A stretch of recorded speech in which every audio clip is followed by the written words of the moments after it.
নমস্কার বন্ধুগণ, কেমন আছো সবাই? আশা করছি সবাই খুব ভালো আছো। আমিও খুব ভালো আছি। তারপর বলো, তোমাদের ওদিকে শীত আছে না একেবারে গেছে? আমাদের এখানে কিন্তু একেবারেই গেছে। তবে এই ভিডিওটা কিন্তু কিছুদিন আগে করা, একদিন ধরে এডিট করতে টাইম পাইনি, কি করব বলো। তোমরা একটু কষ্ট করে পুরো ভিডিওটা দেখো, দেখবে ভালো লাগবে। সকালবেলা বাসি কাজকর্ম সেরে চলে গেছি গোটা কথা জামা কাপড় নিয়ে কাচতে। শীতের জামা কাপড়গুলো তো তুলে রাখতে হবে, তাই জন্যে। আমরা গ্রামে বাস করি তো, তাই জামা কাপড় ধোয়া বলো, কাচাকুচি বলো বা থালা বাসন ধোয়া বলো, সবকিছুই আমরা পুকুরের জলে ব্যবহার করি। পুকুরের জল ব্যবহার করে এমন অভ্যাস হয়ে গেছে যে তোলা জলে জামা কাপড় কেচেই যেন মনে হয় না। জল তুলতে তুলতেই মাথা খারাপ হয়ে যায়। জামা কাপড়গুলো শুকোতে দিয়ে তারপর চারদিখানেক জ্বালন নিয়ে যাবো, নিয়ে গিয়ে একটু চা ফা খাবো, তারপরে রান্না বসাবো। এই হলুদ শাড়িটা সে কবে বেবাড়ি হলুদের সময় পরেছিলাম, আর এই সবে কাচতেছি। যাই হোক, রোহিত আর আমি আগে চা ফা খেয়ে নিয়েছি, তারপর রান্না বসিয়ে দিয়েছি। আমার আবার রান্না করতে করতে দিন শেষ। আগে ভাতটা বসিয়ে দিচ্ছি, তারপরে এই যে সবজি কাটতেছি। আজকে মাংস রান্না করব, আর ফুলকপি দিয়ে আলু দিয়ে তরকারি করব। আর বেশ কটা বড় বড় বাটা মাছ কিনেছি, তা বলি আজকে বাটা মাছ রান্না করবো নি, ফুলকপি আলু তরকারি করব, মাংস করব, একটা চচ্চড়ি করব, আবার শাক ভাজাও করব। ওই জন্য বলি মাছটা আজকে থাক, কালকে রান্না করবো ওখানে, আজকের ভেজে রেখে দেবো। আর পিছন দিয়ে আমার রইতে বাঁদরামও দেখো।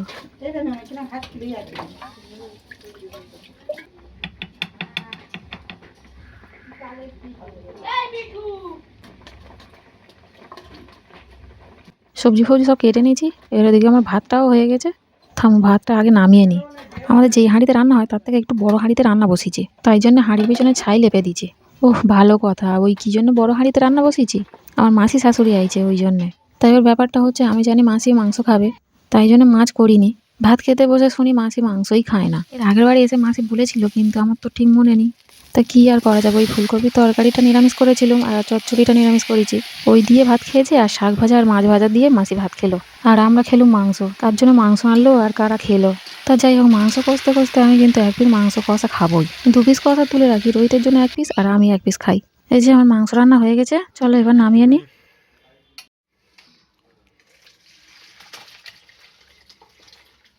ঝোলটা একটু বেশি হয়ে গেছে নাকি বলো দিদি? হোক গে যাক, দুবেলা ধরে খাবো ক্ষণে। আমার রান্না বান্না শেষ হয়ে গেছে। এবারে এই যে গরুর জন্য পায়েস বসিয়ে দিয়েছি কড়াই করে। রোজ হাঁড়িতে করে করি তো, আগের দিনে দেখি হাঁড়িটা ফুটো হয়ে গেছে, জল পড়ছে, তাই জন্য এই কড়াই করে বসিয়ে দিয়েছি। খেতে খেতে মাসি বলে রেখেছিল যে বিকেলবেলা মাঠে গিয়ে শাক তুলবে, মানে ওই কড়াই শাক আর কি। কড়াই শাক মাসি নিয়ে যাবে, আমাকে বলে গিয়েছিল মাঠে গিয়ে যেন গোটা কত শাক তুলে দিই। তা বিকেলবেলা প্রথমে আমি গেলাম একটা মাঠে, গিয়ে মাসিকে দেখতে পাইনি। তারপর ঘুরে ঘুরে ঘুরে ঘুরে পুরো মাঠ চক্কর দিয়ে আবার সেই একই জায়গায় এসে দেখি মাসি আছে। আর এদিকে আমাদের সবজির দানা লাগিয়েছিল, দানা থেকে চারা বার হয়েছে ছোট ছোট, ভাড়া বাঁধা হচ্ছে এখন। এই দেখো কি সুন্দর সুঁটি হয়েছে কড়াইয়ের। মাসিদের খুঁজে খুঁজে চলে এসেছি, এই যে মাঠে এসে শাক তুলতে আরম্ভ করে দিয়েছি। সুঁটি ধরে গেছে, তবু ওই 2-4টে বেছে বেছে তুলে দিলাম। নিয়ে যাবে বলতেছে, কি করবো বলো দিনি।